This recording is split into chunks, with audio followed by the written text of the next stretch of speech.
Hello दोस्तों, स्वागत है आप सभी का हमारे इस चैनल गुड्डू की गाइड पर। जैसा कि आप लोग थंबनेल देखकर समझ गए होंगे कि आज हम लोग ट्रिक के माध्यम से मूल कर्तव्य यानी फंडामेंटल ड्यूटी को याद करेंगे। हम सभी जानते हैं कि आप किसी भी एग्ज़ाम की तैयारी कर रहे हों या टीआरई 4 टीचर वैकेंसी जो आने वाली है उसकी तैयारी कर रहे हैं या इवन रेलवे किसी भी एग्ज़ाम की अगर आप तैयारी कर रहे हैं तो उसके लिए पॉलिटी सेक्शन बहुत ज़्यादा इम्पोर्टेंट हो जाता है। पॉलिटिकल साइंस और उसमें मूल कर्तव्य की बात करें तो मूल कर्तव्य से प्रत्येक एग्ज़ाम में आपको 1-2 प्रश्न ज़रूर देखने को मिल जाते हैं। जबकि हम सभी जानते हैं कि मूल कर्तव्य 11 हैं और 11 को लाइन बाय लाइन याद करना उतना पॉसिबल नहीं होता है। इसलिए इस वीडियो में आप लगभग 1 मिनट के अंदर पूरे मूल कर्तव्य को कंठस्थ कर लीजिएगा, याद कर लीजिएगा। ऐसा ट्रिक हम आप सभी को बताने वाले हैं और इस वीडियो में आपका मूल कर्तव्य जो चैप्टर है लगभग कंप्लीट हो जाएगा। इसमें अगर वन डे कोई आप एग्ज़ाम देते हैं उसके लिए सफिशिएंट डाटा आपके पास अवेलेबल हो जाएगा मूल कर्तव्य से संबंधित। तो यदि आप हमारे चैनल पर नए हैं तो इसको सब्सक्राइब कर लीजिए, चूँकि इसी तरह आपको आगे भी ट्रिक के माध्यम से बहुत सारा टॉपिक को क्लियर कराया जाएगा। तो चलिए शुरुआत करते हैं। सबसे पहले बात करें तो देख लेते हैं दिया हुआ है कि किस देश के संवैधानिक प्रावधानों से प्रभावित होकर भारतीय संविधान में मूल कर्तव्यों को सम्मिलित किया गया है। तो पूर्व सोवियत संघ यानी कि जो रूस कह लीजिए या यूएसएसआर कह लीजिए। 1991 से पहले इस यूएसएसआर कहा जाता था और 1991 में जब इसका विघटन हो गया तो अलग अलग देश बन गए, तो वही रूस से इसको लिया गया है। वहीं बात करें भारतीय संविधान के किस भाग में मौलिक कर्तव्य उल्लेखित है, तो भाग 4 के क में। भाग 4 के क में आपका मौलिक कर्तव्य देखने को मिल जाता है, इसको ध्यान रखना है। चलिए, हालांकि हम लोग ट्रिक से 11 जो मौलिक कर्तव्य है उसको पूरा देखेंगे हम लोग, देखिए यहाँ पे, लेकिन उसके पहले कुछ मुख्य पॉइंट है उसको हम लोग देख लेते हैं। तो नेक्स्ट कह रहा है भारतीय संविधान के किस भाग में मौलिक कर्तव्य उल्लेखित है, तो आपके सामने अभी मैंने बताया कि भाग 4 का क में मौलिक कर्तव्य देखने को मिलता है। चलिए शुरू में बात करें मूल कर्तव्य की या मौलिक कर्तव्य की, तो शुरू में स्वर्ण सिंह समिति द्वारा जब अनुशंसा की गई तो 8 मूल कर्तव्य की ही अनुशंसा की गई थी जोड़ने की, लेकिन जब यह मूल कर्तव्य को जोड़ा गया तो उस समय 10 मूल कर्तव्य को जोड़ा गया। और किस संविधान संशोधन के माध्यम से जोड़ा गया? 42वां संविधान संशोधन 1976 में। स्वर्ण सिंह ने कितनी की अनुशंसा की थी? 10 की, 8 की। जोड़ा कितना गया? 10। फिलहाल में कितना है? 11। तो 11वां मूल कर्तव्य कब जोड़ा गया? तो 11वां मूल कर्तव्य आपको 86वां संशोधन 2002 के द्वारा जोड़ा गया, जो शिक्षा से संबंधित है। फिर नेक्स्ट है भारतीय संविधान में मूल कर्तव्य किस समिति की अनुशंसा पर शामिल किए गए थे, तो अभी हम लोगों ने बात किया स्वर्ण सिंह समिति 1976 में इन्होंने अनुशंसा किया था और उसी के द्वारा जोड़ा गया था। चलिए नेक्स्ट देखिए, मूल कर्तव्यों को मुख्यतः किन 2 वर्गों में रखा जाता है, तो आपको नैतिक कर्तव्य और नागरिक कर्तव्य, ये 2 चीज़ ध्यान रखना है कि मूल कर्तव्य को नैतिक कर्तव्य और नागरिक कर्तव्य के रूप में रखा जाता है। फिर कह रहा है कि मूल कर्तव्यों के अंतर्गत स्वतंत्रता संग्राम के उच्च आदर्शों का सम्मान किस प्रकार का कर्तव्य माना जाता है, तो यह मोरल ड्यूटी यानी नैतिक कर्तव्य के रूप में माना जाता है। चलिए नेक्स्ट देख लेते हैं हम लोग, क्योंकि यह वन लाइनर है और इससे आपको मैक्सिमम से मैक्सिमम टॉपिक जो एग्ज़ाम में देखने को मिलते हैं उसका प्रश्न इससे बन जाएगा आप लोग को मौलिक कर्तव्य से संबंधित। चलिए इसमें एक पॉइंट दे रहा है कि प्राकृतिक पर्यावरण और वन जीव संरक्षण भारतीय नागरिकों के मूल कर्तव्य में से एक है, जो हम लोग आगे इस स्लाइड में पढ़ेंगे ट्रिक के माध्यम से। फिर कह रहा है कि राष्ट्रीय महत्व के स्थानों और स्मारकों की रक्षा करना मौलिक कर्तव्य नहीं बल्कि राज्य के नीति निर्देशक तत्वों में है।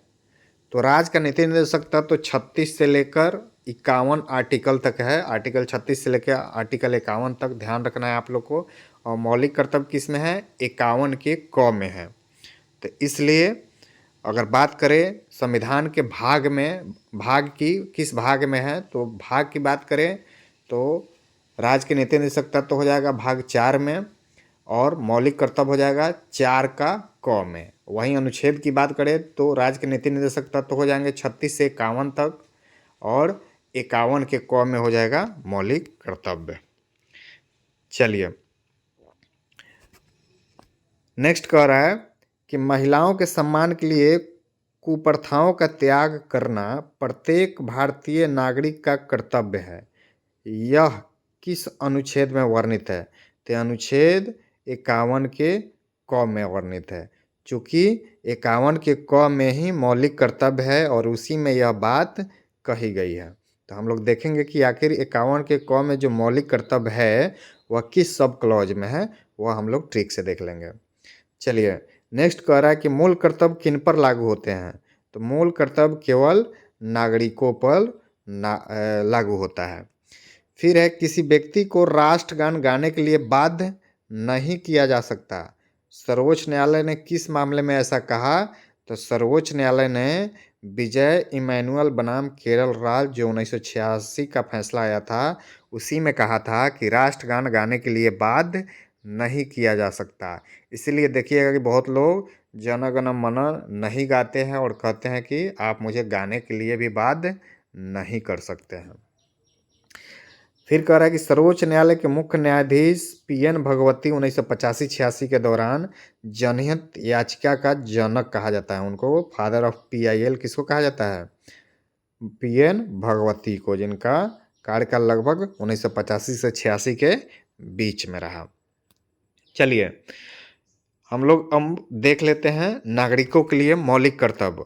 और नागरिकों के लिए जो मौलिक कर्तव्य है इसको हम लोग ट्रिक के माध्यम से देखेंगे। जैसे एक में देखिए, संविधान का पालन करें और उसके आदर्शों और संस्थाओं, राष्ट्रध्वजों और राष्ट्रगान का आदर करें। यह दिया हुआ है आपको मौलिक कर्तव्य संख्या 1 में। दूसरा में दिया है स्वतंत्रता के लिए हमारे राष्ट्रीय आंदोलन को प्रेरित करने वाले उच्च आदर्शों को हृदय में संजोए रखें।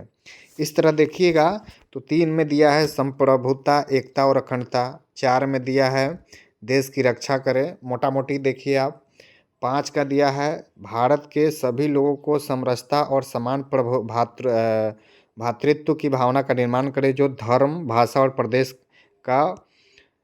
प्रदेश या वर्ग आधारित सभी भेदभाव से परे हो, यानी भेदभाव को खत्म करे। ऐसी प्रथाओं का त्याग करे जो स्त्रियों के सम्मान के विरुद्ध हो। अच्छा, 6 में दिया है हमारी सामाजिक संस्कृति की गौरवशाली परंपरा पर महत्व समझे और उसका परीक्षण करे।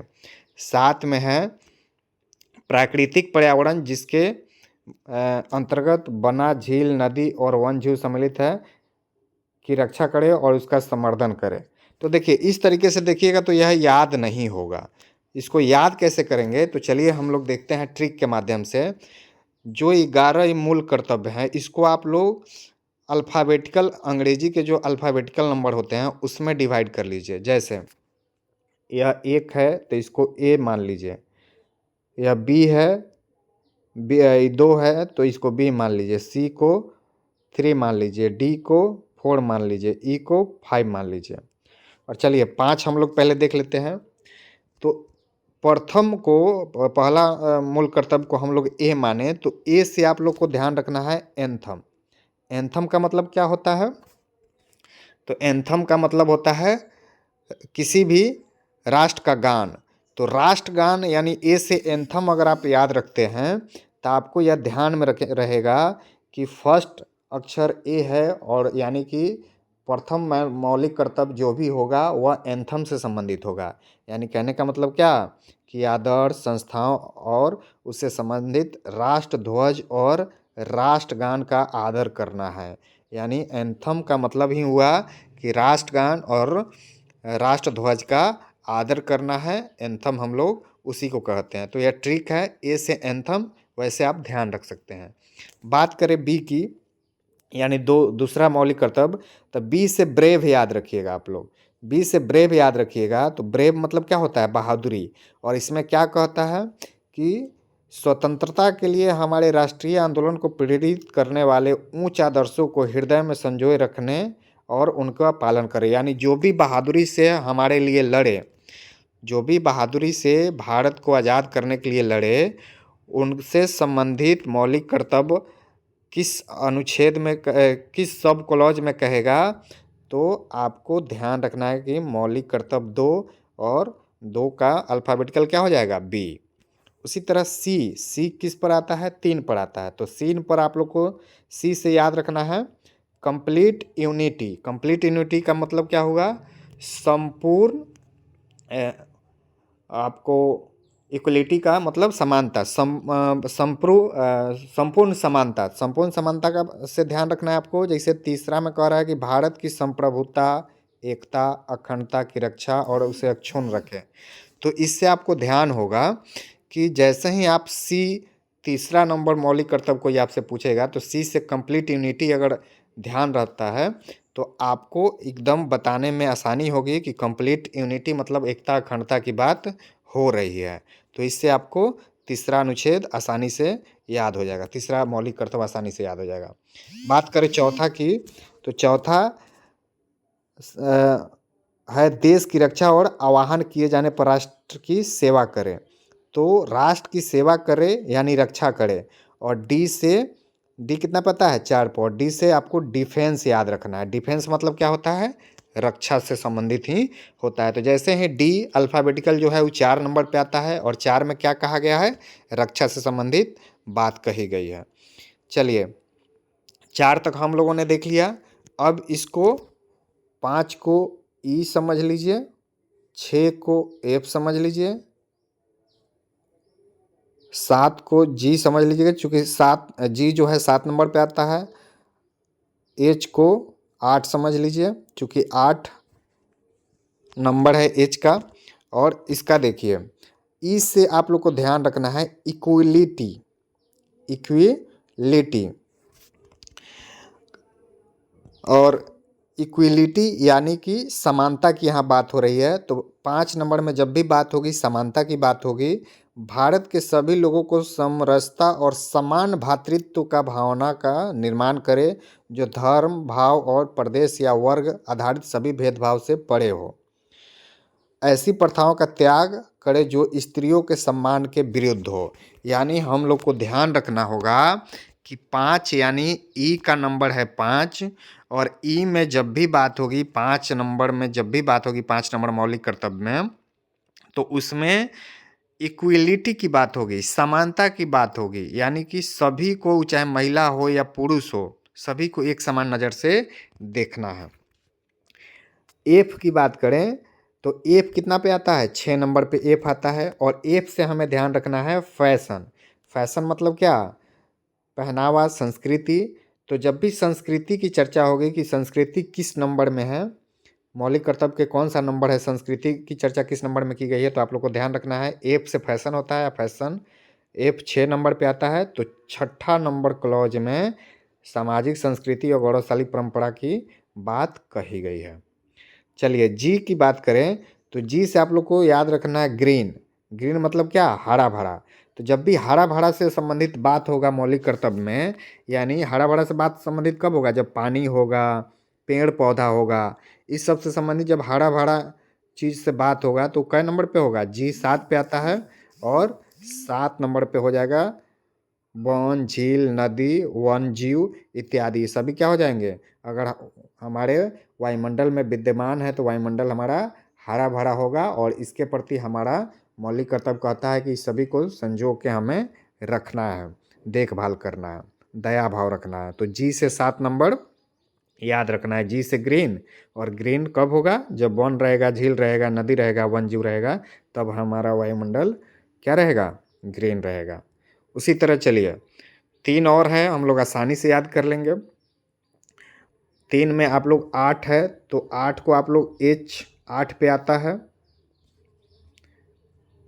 उसके बाद सॉरी रुक जाइएगा, H 8 पे हो जाएगा, I क्या पर होता है 9 पे होता है, और J कितना पे होता है 10 पर, और K कितना पे होता है 11 पे। तो H से याद रखना है ह्यूमैनिटी यानी मानवता। तो 8 नंबर में जब क्या है दृष्टिकोण, वैज्ञानिक दृष्टिकोण, मान्यवाद, ज्ञानार्जन और सुधार की भावना का विकास करना। यानी जब मानववाद आएगा और जब आपके अंदर ज्ञान की अर्जन होगी और वैज्ञानिक दृष्टिकोण जब विकसित होगा आपके अंतर्गत, तो आपके अंदर क्या उत्पन्न होगा, मानवता उत्पन्न होगा। और जब भी इस सब की बात होगी तो फटाक से दिमाग में हमें आना चाहिए कि यह ह्यूमैनिटी की बात हो रही है, और ह्यूमैनिटी H से होता है, और H कितने नंबर पे होता है 8 नंबर पे होता है। तो 8 नंबर मौलिक कर्तव्य में इस सब की चर्चा होगी। चलिए 9 नंबर की बात करें तो 9 नंबर में आई आता है अल्फ़ाबेटिकल, अगर सीरीज देखिए तो आई से याद रखना है इंडियन प्रॉपर्टी।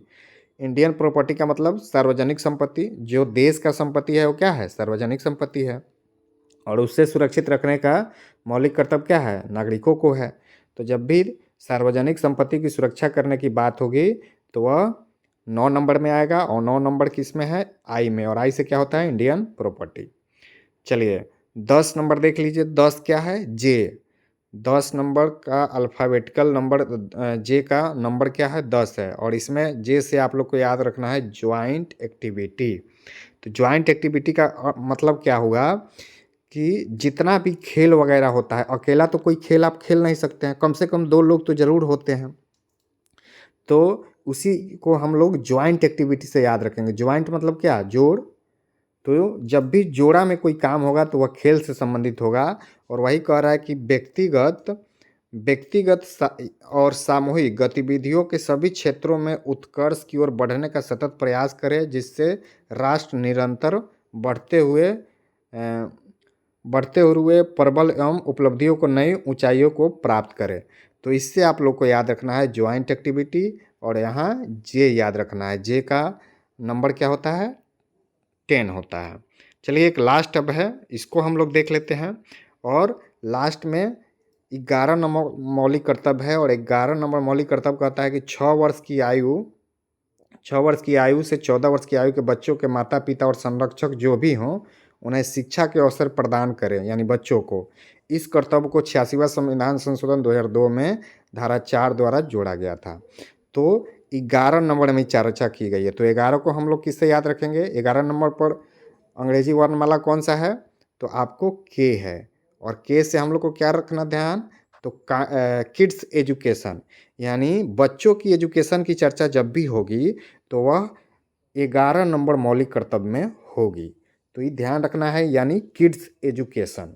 तो यह ट्रिक था, आपको आसानी से देखिए, ऐसे लाइन बाय लाइन अगर आप रटते हैं तो हो सकता है कि आप बहुत ज़्यादा कन्फ्यूज करें, लेकिन अगर आप इंग्लिश के अल्फ़ाबेटिकल से ध्यान में रखते हैं और जैसे मैंने लिखा है, ट्रिक बनाया है, उस हिसाब से अगर आप पढ़ते हैं तो बहुत जल्द आपको 5 मिनट में नहीं लगेगा, और आसानी से इसको याद कर लीजिएगा। तो चलिए मिलते हैं फिर किसी नेक्स्ट टॉपिक को लेकर, नेक्स्ट किसी दूसरी ट्रिक के माध्यम से। और तब तक के लिए अगर आप हमारे चैनल पर नए हैं तो सब्सक्राइब करके बने रहिए, ताकि आने वाले समय में जो भी वीडियो आप तक डाला जाए सबसे पहले आप तक पहुंचे। इसके लिए नोटिफिकेशन को आपको ऑन करना होगा। चलिए मिलते हैं तब तक के लिए जय हिंद।